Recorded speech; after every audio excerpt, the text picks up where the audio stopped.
Hello বন্ধুরা, আজ আমি তোমাদের একটা অন্য মেনু দেখাবো। দেখো, লাউ শাক। লাউ শাক তোমরা সবাই রান্না করো, সবাই খায়, কিন্তু আমার রেসিপিটা তোমাদের ভালো লাগতে পারে। দেখো, তার জন্য আমি লাউ শাক, ঝিঙে, আলু লম্বা লম্বা করে কেটে রেখেছি, একটু পটলও কেটে রেখেছি, আর এখানে ভিজিয়ে রেখেছি সর্ষে পোস্ত বাটা আর নারকেল কোড়া, কাঁচা লঙ্কা। এই আমার লাগবে, আর নুন হলুদ তো আছেই। এবার দেখো, এইগুলো আমি এই সবজিগুলো শুধুমাত্র পটল ছাড়া এই সবজিগুলো আমি একটু অল্প নুন দিয়ে একটু প্রেসারে ভাপিয়ে নেব। দেখো, প্রথমে আমি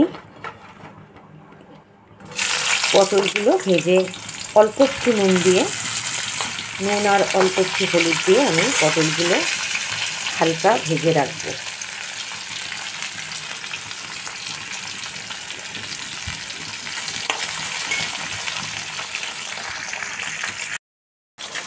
দেখো, পটল ভাজার পর যে তেলটা ছিল সেই তেলটাতেই আমি শুকনো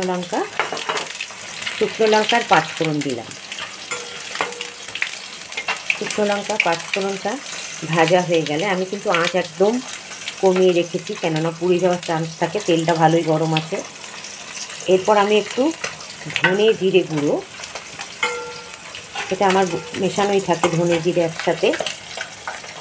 দেখো, এটা একটু গন্ধ ছাড়লেই এরপর আমি কাঁচা লঙ্কা আর নারকেল কোড়াটা আমি দিয়ে দিলাম।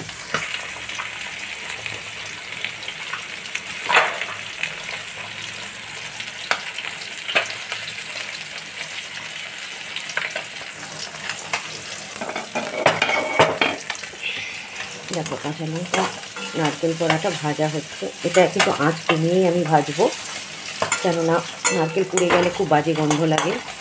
এবার আমি ওই সেদ্ধটার মধ্যে সবজিগুলো, দেখো সবজি সেদ্ধর মধ্যে কিন্তু আমার একটু নুন দেওয়া আছে, তাই আমি এখানে একটু অল্প করেই নুন দিলাম, লাগলে আমি আবার দেবো। আর হচ্ছে হলুদটাও আমি এখন দিয়ে দিলাম।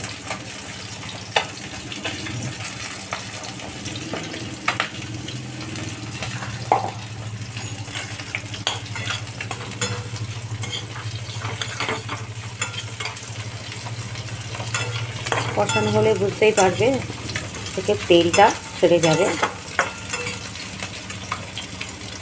আঁচ কমিয়ে কিন্তু আমি কষছি, দেখো একদম।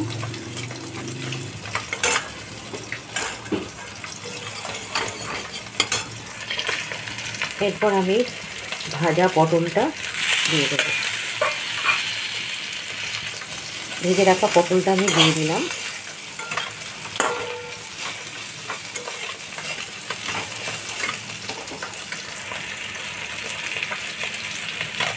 এরপর আমি সর্ষে পোস্ত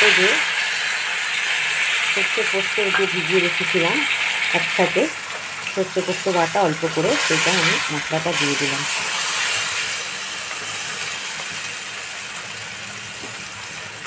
তো বেশিক্ষণ নয়, মিনিট 2-3 কষানো হবে।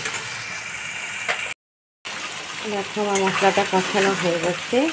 এরপর আমি সেদ্ধ করা যে লাউ শাক রেখেছিলাম, আলু ঝিঙে শাক, আমি এটা দিয়ে দিলাম।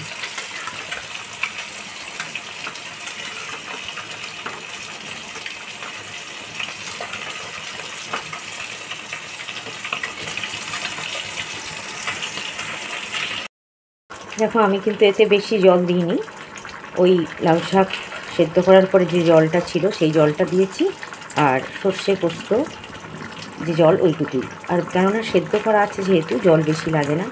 আমি এবার একটু চিনি দিলাম। যারা মিষ্টি বেশি পছন্দ করো না তাহলে তারা অল্প একটু দেবে, আর মিষ্টি খেলে এটা মিষ্টি ভালো লাগে। আর হচ্ছে আরেকটা কথা, আমি সবসময় সব কিছু রান্নাই আমি একটু প্রেসারে করে নিই, একটু ভাপিয়ে নিই। তার ফলে কী হয়, তাড়াতাড়িও হয়, আর অল্প তেলে রান্নাটা কমপ্লিট হয়ে যায়, আর তাড়াতাড়িও হয়, প্লাস সাথে ফুয়েলও বাঁচে। সেই জন্য আমার রান্নাগুলো তোমরা দেখবে আমি একটু ভাপিয়ে নিই, এবং আমার পদ্ধতিটাই পুরো সবার মতো নয়, সবাই অনেকক্ষণ ধরে তেলে কষে, আমি কিন্তু ওই কষানোটা করি না। আশা করি তোমাদের এই পদটা ভালো লাগবে।